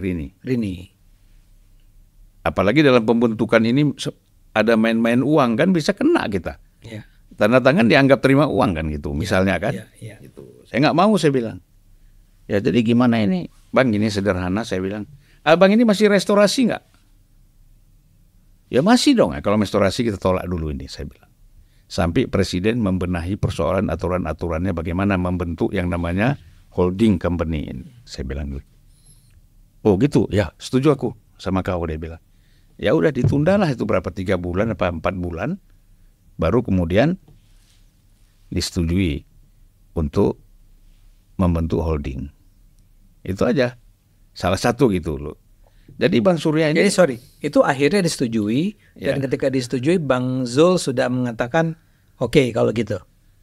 Ya udah apa lagi kan? Ya, ya. Udah kita kan harus... Jadi bukan sekedar pokoknya ngotot menolak. Bukan dong. Sampai kapan Kalau sudah pun. semua aturannya jelas kan kita setuju. Oke. Kan gitu. Tapi kan saya bilang begini sama Dirut Pertamina dan Dirut Pengas. Saya membaca ada tangan asing di dalam pembentukan holding ini. Dia bilang enggak. Saya bilang jangan enggak. Kalau saya bisa buktikan, saya padahal enggak ada buktinya. Enggak ada. Cuman saya Curiga merasa lah, gitu. ya. Kalau saya bisa buktikan gimana? Nah akhirnya mereka ngaku. Ada. Ada. Jadi dia bilang ini memang ada JP Morgan. Tapi JP Morgan di sini nggak punya saham langsung, dia kolateral. Saham 2%, 3%, 4% dikumpulin semua oleh JP Morgan. Ya, kan besar juga. Iya. Itu saya bilang. Saya tidak mengatakan bahwa ini direkayasa oleh JP Morgan, ya. Tetapi tangan-tangan ini kan ada banyak kepentingan yang bermain untuk holding ini. Kejauhan nih. Iya, kau nggak ingatin, ya kan? Aman. Nah, jadi gitu, Bung Ade. Contoh-contohnya seperti itu. Nah, ini menimbulkan apa? Ketidaknyamanan, ketegangan, atau apa? Saya nggak pernah merasa tidak nyaman, karena saya punya prinsip. Kalau misalnya partai nggak setuju dengan prinsip-prinsip kita, ya kita di PAW bisa, dikeluarin bisa, silakan aja. Tapi kan sorry Bang, Abang tuh cuma satu dari sebuah komisi yang Iya, yang lain setuju semua. Jadi sebetulnya kalaupun Bang Zul ngotot nggak setuju, tapi yang lain setuju, sebetulnya juga nggak ada masalah kan? Ya, tapi kan itu di satu komisi, Mas. Oke. Kan DPR ini kan berapa komisi, banyak sekali masalahnya. Dan saya kan bilang bahwa saya minta kan diskor dulu. Diskorsing sidang itulah yang paling bahaya. Yang kayak tadi ya, Isoma. Mulai saya dilobi Iya. oleh partner-partner kerja ini kan, inilah begitulah, macam-macam lah lobinya. Iya. Ya kan? Gitu. Saya bilang, yang kau sebutkan itu nggak pernah saya kerjakan. Apa itu? Misalnya kita main golf di Irlandia, di sana. Saya udah lama nggak main golf kok, bertahun-tahun, saya bilang. Maksudnya apa? Anda ditawari untuk main golf di Irlandia? Ya bersama-sama bikin satu flight dengan mereka gitu. Sebagaimana yang biasa Satu terjadi. komisi? Bukan satu komisi. Oh, dengan para Pertamina, dengan PN Gas kan gitu. Saya bilang, sorry ya, saya itu tidak pernah main golf ke luar negeri. Dalam negeri aja saya udah lama tinggalkan. Karena nggak ada waktu gitu loh. Nah, jadi apa ya? Di DPR itu kan sebenarnya begini. Yang namanya uang yang mengalir dari manapun itu banyak. Banyak kepentingan. Iya. Apalagi kita bicara misalnya komisi, di situ ada BUMN, ada perdagangan, ada industri, ada macam-macam kan, ada BKPM. Peluang-peluang itu kan banyak untuk orang bermain gitu kan.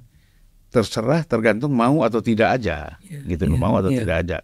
Nah kita kan selalu lakukan seleksi ya, seleksi yang tidak melanggar itu yang mana, ya kan? Misalnya kita diundang ini RDP dengan satu departemen, kita rapat 2 hari 3 hari mereka, terus itu ada anggarannya kan, dari katakanlah Litbang kementerian itu, ya kita terima itu nggak ada masalah, karena memang itu kita kerja. Oh iya. Nah, tapi kalau nggak ada kerja, nggak ada apa, kita terima nih apa ini? Dan itu terjadi. Nah, misalnya kita kunjungan daerah, kan sebenarnya DPR sudah siapkan anggaran untuk kita. Nah, tapi kan kadang-kadang kepala daerah ada yang membantu niat baik, ya kan? Nah, itu tinggal kita. Ini jelas kan? Gratifikasi kan? Mau ambil boleh, mau nggak ambil boleh, terserah kesadaran masing-masing aja. Gitu loh. Kadang-kadang memang gratifikasi ini kan tipis-tipis gitu loh. Ini iya atau tidak. Nah, orang-orang yang tidak memahami kan, ini bukan gratifikasi kan, orang niat baik, kita datang ke daerahnya, kita diskusi sama mereka, kita kunjungan kerja segala macam, mereka bantu. Tapi kan sisi KPK melihatnya kan gratifikasi, gitu loh. Abang itu akhirnya kan selesai 2019 ya. Ya, Dan tidak ikut lagi dalam tidak ikut. pileg berikutnya. Itu antara lain karena ini. Oh enggak, memang saya ikut, cuman kan saya waktu itu tidak terpilih di 2019. Oke. Sebenarnya secara person itu kita terpilih, ya. Tetapi kan berat sekali karena Nasdem waktu itu kan mendukung Ahok. Orang Aceh ini menganggap ini Nasdem, PDIP, partai penista agama. Oke. Karena mendukung Ahok sebagai cagup 2017. Iya, 2017. Sistemnya kan begitu. Iya. Nah sehingga saya datangilah, saya nggak tahu nih benar orang KPU atau ini broker aja ini atau orang cari duit ya kan, ngomong sama saya, dia bilang, Bang 2019 nih, abang tuh suaranya udah tinggi, ya kan, cuman harus kita jaga. Jaganya gimana? Ya jaganya jangan sampai orang mencurangi sehingga abang kalah. Terus apa yang harus kita lakukan? Ya siapkan aja uang 3 sampai 5 miliar untuk menjaga ini. Ya Ini kan? Setelah pemilihan kan penghitungan. Lagi penghitungan ya. Ya, saya bilang begini, saya ini 1 rupiah pun nggak bakal mau main-main begini. Apa bangganya saya?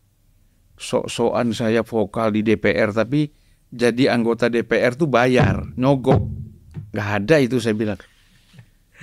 Bertentangan dong dengan moral saya. Iya. Iya kan? Iya, Satu Bang. Itu. Kalau ternyata saya yang kalah, suara saya dinaikkan, ada pemenang yang lain. Kemudian gara-gara saya dia nggak jadi, 5 tahun saya makan uang haram. Harusnya gaji DPR itu untuk dia, ini untuk saya. Ya. Itu yang membuat kita nggak bisa tidur. Ya. Iya kan? Kita ini mau enak makan atau enak tidur? Kebanyakan orang kan milih enak makan. Tidur nggak bisa. Kalau kita kan kalau enak tidur makan pasti enak. Betul nggak Bung Ade? Nggak, atau mereka bisa enak makan dan tidak terganggu dengan cerita-cerita itu sehingga dia tetap enak tidur. Ya memang begitu. Karena kan begini. Satu perbuatan. Itu kan satu perbuatan. Pertama dari kecil. Kecil-kecil menjadi kebiasaan. Ya. Berkembang menjadi karakter. Kalau sudah menjadi karakter tidak pernah lagi merasa salah. Ya. Ini bukan hanya dalam persoalan DPR saja. Persoalan kezaliman di dunia ini juga gara-gara yang kecil kebiasaan-kebiasaan menjadi karakter. Sehingga dia melakukan penindasan, macam-macam dilakukan. Jadi abang menolak si KPU tadi itu? Saya tolak, nggak mau. Saya nggak bilang KPU ya. Orang ini mengaku dari KPU, minta KPU minta begini gitu loh. Saya bilang nggak ada itu. Saya nggak menuduh KPU. Apakah orang ini benar dari KPU? Apakah orang ini memang sekedar bohongin kita cari duit? Kita nggak tahu kan. Ya. Pokoknya saya tolak aja, gitu. Apapun. Tapi yang jelas akhirnya abang tidak terpilih lah ya. Tidak terpilih. Tapi abang tetap di Nasdem. Tetap dong. Yang ketika ada kasus Lais Kodat itu, abang masih jadi anggota DPR atau? Masih, saya itu anggota DPR kan. Itu kan sebelum 2019. Nah, itu kan juga salah satu kisah yang menunjukkan betapa berkomitmennya Bang Zul terhadap Nasdem. Iya, kan waktu itu setelah Victor Lais Kodat mengeluarkan pernyataan dianggap menyerang Islam lah. Beliau sebagai apa waktu itu ya? Ketua fraksi. Ketua fraksi dia sebenarnya lagi kunjungan kerja ke daerah gitu loh. Dia ngomong apa? Saya lupa. Ya dia bilang pokoknya intinya beginilah, itu menghadapi kelompok-kelompok radikal ekstrim apakah namanya ISIS, Taliban, kita harus sikat lah gitulah kira-kira begitu. Nah dia nyebut juga ada partai-partai yang agak cenderung ke sana, antaranya PKS, waktu itu kan oposisi. Dia nyebut. Ya SBY dan SBY apa? PKS, Demokrat dan Gerindra. Oke. Gitu loh. Dia sebut. Ya sebut dong. Oke. Nah, orang-orang partai ini kan marah. Nah kemudian kelompok-kelompok yang disebut radikal segala macam yang merasa juga marah. Gitu loh. Bang Surya udah kalut nih. Kalut sampai dia bilang, ini Victor ini kita lagi mau bangun bagaimana komunikasi yang baik dengan kelompok Islam, malah dia keluarkan pernyataan ini. Marah-marah Bang Surya. Bagaimana ini? Dia mintalah Profesor Bahtiar Ali untuk Ya. mengklarifikasi. Sama-sama Aceh ini ya. Ya, Bahtiar Ali nggak mau. Karena kata Bahtiar Ali, saya mau mengklarifikasi ini, tapi Nasdem harus minta maaf. Nasdemnya Harus minta maaf gitu kepada publik. Saya belum datang. Begitu saya datang, Bang Surya langsung teriak, ini nih Habib Zulfan katanya. Ya kan? Saya kadang-kadang dia panggil Habib. Ini Habib Zulfan datang. Habib dari mana pula kita? Ya kan? Lantas Ada apa Bang? Saya bilang, ini kau udah dengar cerita gini. Iya, saya baca sepintas di medsos, tapi kan potong-potongan. Begini. Oke. Saya bilang, saya mau dengar dari A sampai Z pidatonya Victor Leskodat. Supaya kita bisa jelas apa yang harus kita jelaskan ke media. Ini kan media udah ratusan di Nasdem ini. Seluruh TV, seluruh apa asing, semuanya udah kumpul nih. Nasdem itu udah masuk neraka aja pokoknya gitu kan. Dalam pikiran Bang Surya nih, bahaya benar nih. Dia sudah telepon Ma'ruf Amin sebagai ketua umum MUI waktu itu. Pak Ma'ruf Amin juga nggak bisa memberikan solusi. Pas datang saya dengar kira-kira 15 menit apa yang disampaikan oleh Victor Leskodat. Saya bilang gampang nih Pak. Udah, kita konferensi pers. Kau Joni Plate sekjen jangan ngomong karena kau bukan Islam. Nanti jadi serang orang. Kau Victor juga jangan ngomong kamu. Semua jangan ngomong. Termasuk ketua umum jangan ngomong, saya bilang. Bang Surya langsung bilang, siap, kita setuju semua. Biar kasus ini hanya Zulfan yang ngomong. Udah konferensi pers. Saya yang mimpin, saya yang ngomong.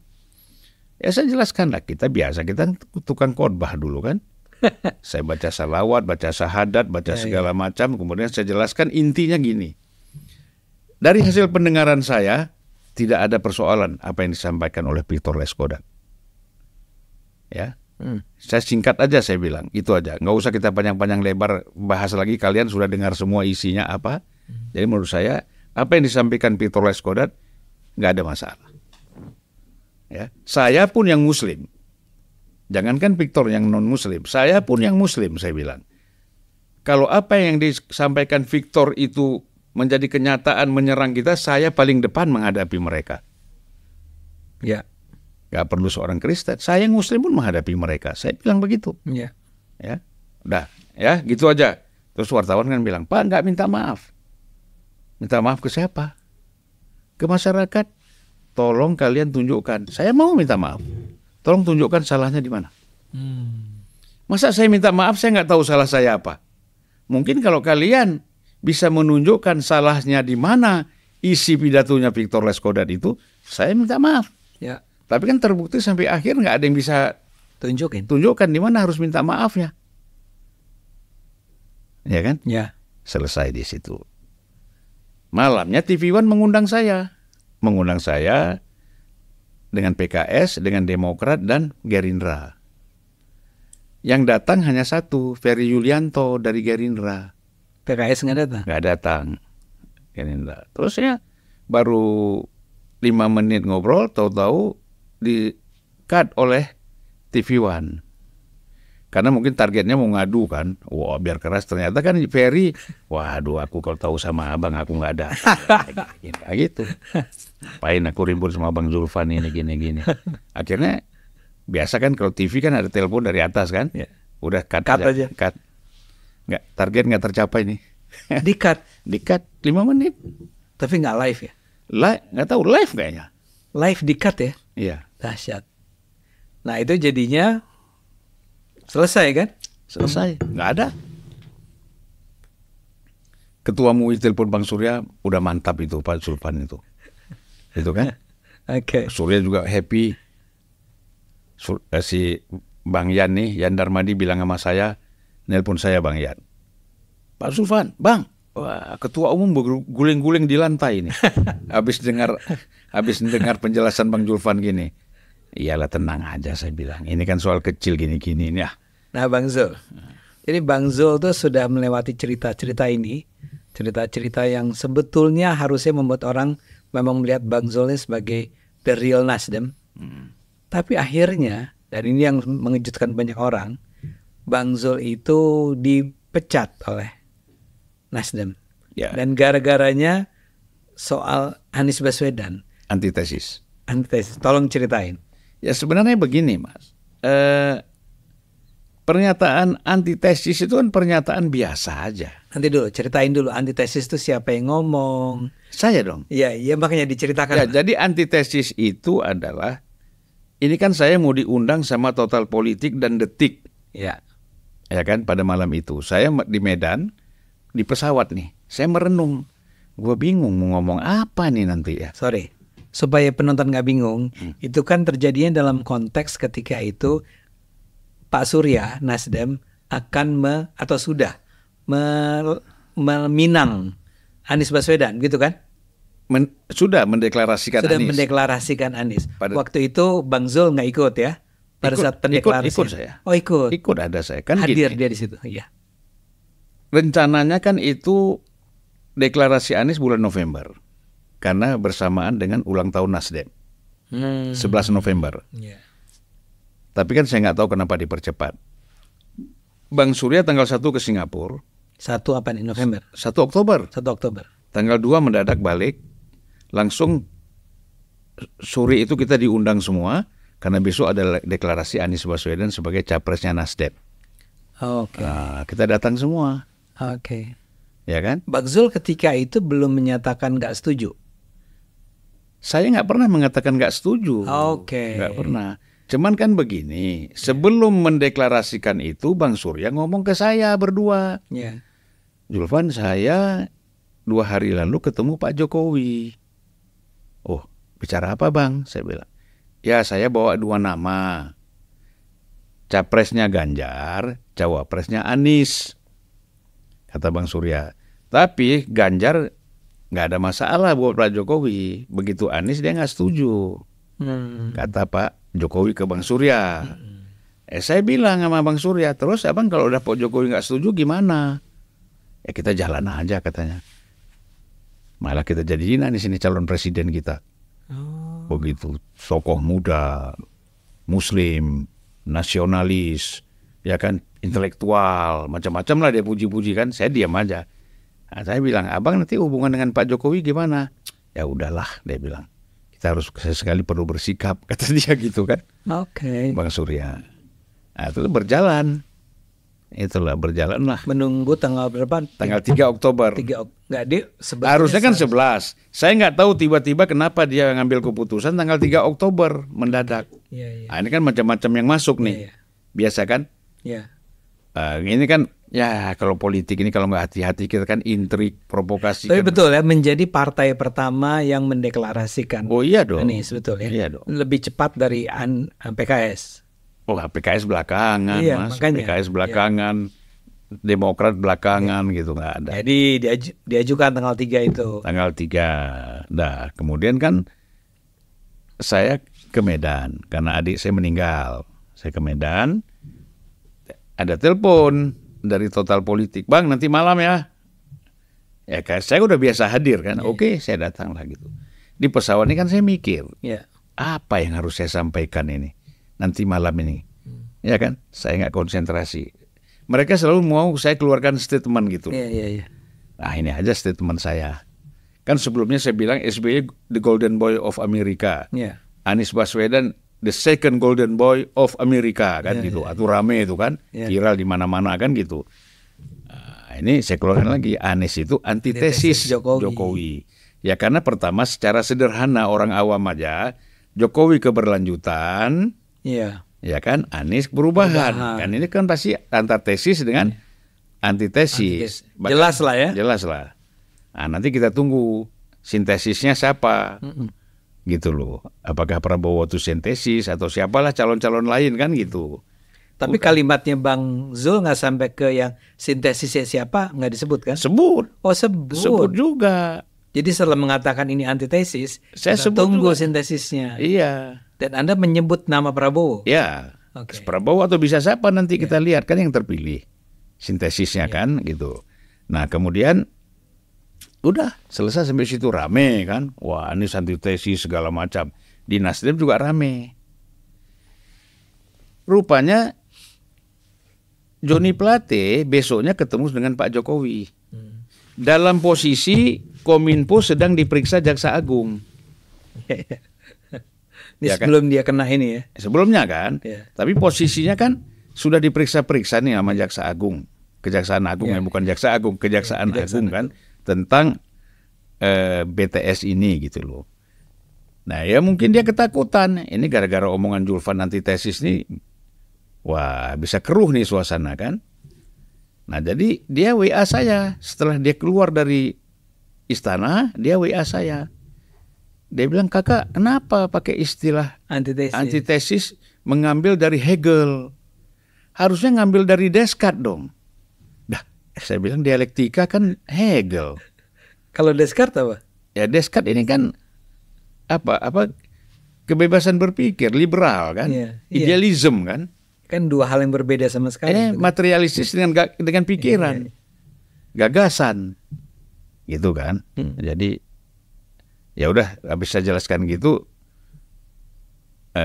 dia WA saya terus minta ketemu. Malas lah saya ketemu, nggak usah. Johnny. Johnny, ya. Padahal dia menteri saya kan, saya staf khususnya. Saya bilang nggak usah ketemu, saya bilang. Oke. Nah, besoknya mungkin dia saking ketakutannya, dia bikinlah surat pemberhentian saya dari DPP. Siapa? Johnny Plate sebagai sekjen bersama Surya Paloh tanda tangan surat kan, memberhentikan saya dari DPP Nasdem. Padahal saya sudah mundur dari DPP waktu saya menjadi wakil komisaris utama di Jasa Marga. Kan Yang kapan itu? lo kan kalau kita kan kalau mau jadi Ya nggak, tapi menjadi komisaris Jasa Marga itu kapan? 2020, 2020. Jadi sudah berlalu ya. 2 tahun yang lalu. 2 tahun yang lalu. 2 tahun sebelumnya Iya, kan. iya.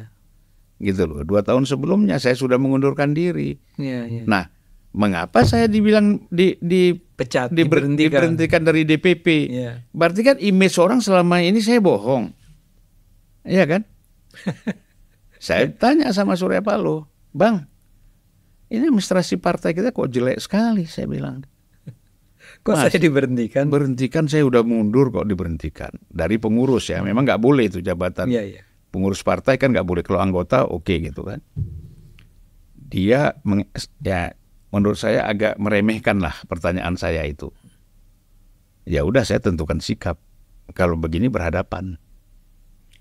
Oke. Nah itulah saya ngomong di Akbar Faisal, di mana puncaknya mungkin di podcastnya Akbar Faisal ya, orang melihat gini. Nah itulah. Nah kawan-kawan juga sudah sampai tahap itu mengharapkan saya tidak mundur dari Nasdem. Nah tapi saya pikir mau ngapain lagi? Ya. Ya kan? Kita sebagai aktivis, sebagai pengurus, kalau udah bentrok sama ketua umum lebih bagus mundur lah. Ya. Ya kan? Nggak, jadi sebetulnya teguran dari Bang Suryanya nggak pernah ada. Surat itu nggak ada. Surat itu. Surat aja, keluar surat itu. Iya, iya. Nah karena surat itu kan ditandatangan, ini kan yang proses dari awal sampai akhir sampai yang bagi ke wartawan itu kan Johnny Plate. Makanya, jadi kalau Bang Suryanya sendiri nggak pernah, Bang Zul, gini, nggak ada ya. Nggak pernah. Jadi kemungkinan ini adalah sebetulnya kepanikannya Johnny Plate. Iya, karena dia posisinya Sedang genting ya. sedang genting gitu. Oke. Jadi seolah-olah ingin menunjukkan kepada Pak Jokowi kita nggak sepakat dengan apa yang dikatakan Julvan. Buat Pak Jokowi itu bukan soal dia itu tidak suka kepada Nasdem dan Bang Surya Paloh bukan karena antitesis, tapi karena mendeklarasikan Anies. Kok bodoh bener cara berpikirnya saya. Aduh ya Allah, karena orang kalau udah panik ya, Iya, iya. sepinter apapun kalau udah panik itu rusak. Jadi kacau pikirannya. Makanya kita nggak boleh panik. Jadi Bang Zul sudah itu menyatakan mengundurkan diri. Ya sebulan setelah itulah. Dan itu tanpa ada misalnya permintaan dari Bang Surya untuk janganlah. Ada si wakil ketua umum, Oke. wakil ketua umum, terus Pak Victor Leskodat bilangnya. Tapi saya nggak bisa lah. Iya. Saya pikir mau ngapain lagi. Dan saya sejak itu berniat tidak akan mau masuk partai politik apapun gitu. Anda sekarang memilih sepenuhnya berada di social activism ya. Jadi Iya. public intellectual. Ya. Kita ambil Seperti ini. ambil posisi seperti sekarang ini lebih enak, kita bebas, ya kan? Gitu. Tapi sayang sekali, Anda merasa sayang nggak sebetulnya bahwa ujung-ujungnya Anda sudah sedemikian mati-matian? Ya tadi kan ada kasus-kasus yang Anda sebut tadi. Anda membesarkan Nasdem, tapi di ujungnya Anda akhirnya terpaksa keluar, padahal karena Anda menyatakan sesuatu yang semua orang juga setuju lah dengan pernyataan Anda. Apalagi yang harus tidak disetujui kan dari bahwa Anies adalah antitesisnya. Saya pikir gini, buat saya itu semuanya berlalu aja. Nggak ada yang terlalu prinsip. Buat saya itu kan paling prinsip begini, Bung Adi.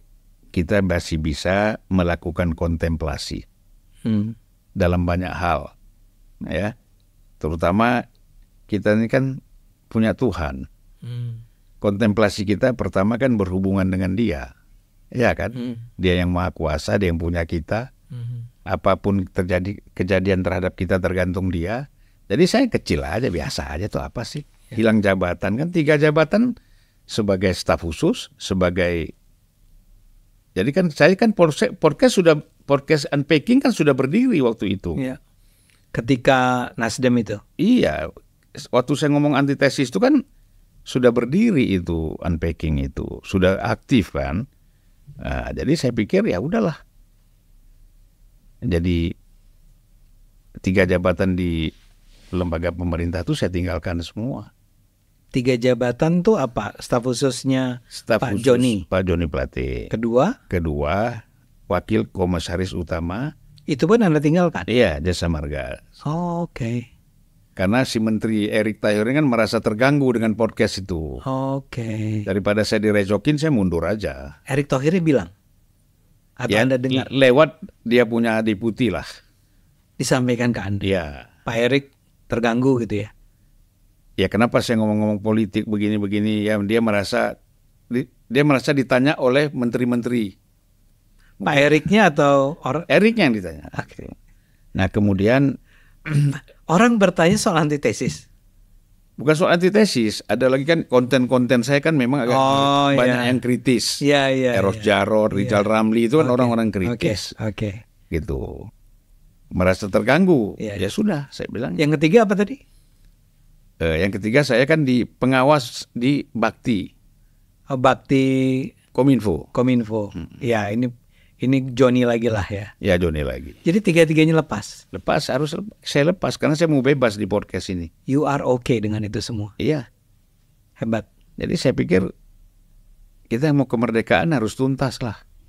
Jangan lagi ada tersangkut paut di sini. Makanya ketemu Pak Prabowo pun saya tidak ingin masuk Gerindra. Ketemu Pak Hasto, dia bilang Ibu setuju kalau saya balik ke PDIP, saya juga nggak mau. Sahabat saya Ketua Umum P3, saya juga tidak tertarik. Ya kan? Semua partai saya tolak. Karena saya mau independen. Kalau saya mau bertahan aja di Nasdem. Ya. Ngapain partai baru yang kita nggak ikut? Ya. Kalau Nasdem kan saya ikut mendirikan. Ya. Ya kan? Gitu. Tapi saya pikir saya tidak ingin lagi berpartai. Bang Zul, kami hanya bisa mendoakan nih. Pertama, bukan hanya mendoakan, kami akan support sepenuhnya Bang Zul. Kedua, kita doakan semoga apa yang Bang Zul lakukan itu nanti dibukakan jalannya oleh Tuhan. Insya Allah, amin. Karena Bang Zul sangat percaya pada Tuhan nih. Ya, haruslah. Harus. Sama siapa lagi kita percaya. Kan kalau kata Kierkegaard kan, Ya. God is the only one who doesn't listening. Apa itu? Jadi gini bahasa Indonesia, saya udah lupa itu kan. Kierkegaard kan tahu kita kan. Iya, iya. Tuhan adalah satu-satunya yang tidak pernah mengeluh, mendengarkan, tidak pernah capek. Mendengarkan. Who does not go tired.